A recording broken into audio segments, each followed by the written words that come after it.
Good evening, everyone. It's so nice to see you, or I guess you'll be seeing me.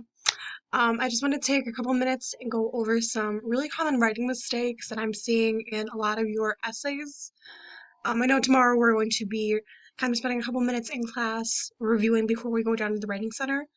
I want to use our time at the Writing Center to actually focus on the content and quality of our essays, rather than spending the entire time addressing really minor mistakes that just keep popping up. So we're going to take just a couple minutes, go through some really common mistakes, and then either tonight or tomorrow we'll have a couple minutes in class.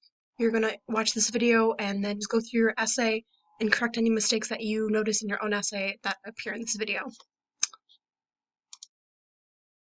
Right now on the screen I have a mock-up of a really simple essay I just created. We're going to spend a second going through it, reading it aloud, and then we're going to, as we're reading through it, we're going to correct it. If you notice any mistakes, make sure to take notes. If you think you have them in your own, you can always pause the video and open up your own essay. Okay. This is just a simple single argumented paragraph. It might not look the same in yours because you guys are doing literary analysis, but the same mistakes usually are found, and I keep seeing them. So, we have our paragraph. Although many claim that oranges are unsafe to eat, the level of acid in the average orange does not present a threat when consumed in moderation. That is our claim sentence. You all should have claim sentences as your starting sentence in each paragraph. It might be, your whole paragraph might be your entire argument.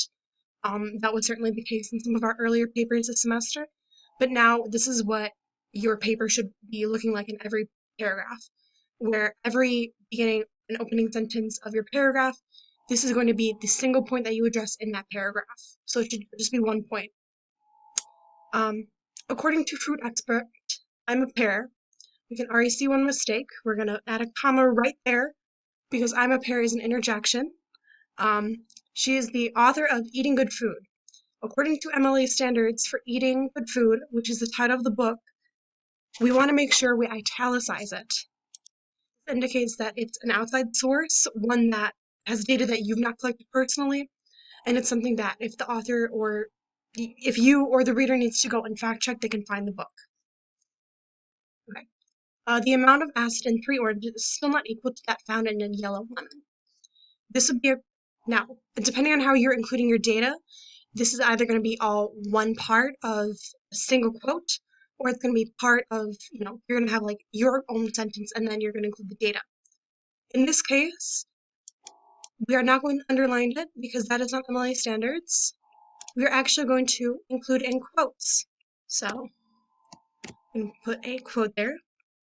And then we're going to turn this period into a comma and end it with a quotation mark because we know that that is what we are quoting. We don't have to include a page number. And because we already put the title of the book and we're still using the same sentence, we don't have to include the author's last name in this quotation form this time. This supports the very good theory of vitamin C acidity scale. We need a comma right there, which states that oranges provide the most amount of vitamins and minerals, the least amount of potential acidity. We've already fixed that. The support for orange consumption is present in bitter lemons poetry. So we're going to include, because in this case, bitter lemons is the name of the person.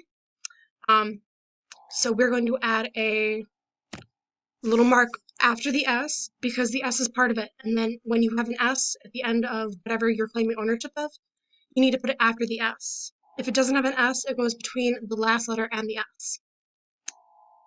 Which dates the 3rd century. We're going to type third out because that's what MLA prefers. In East Asia. In orange blossoms, you can see that orange blossoms should actually be, because it's a piece of poetry, in quotation marks. He states that, be inside it, he states that oranges are the sweetest fruit. The gentle dancing of taste buds ignites the senses.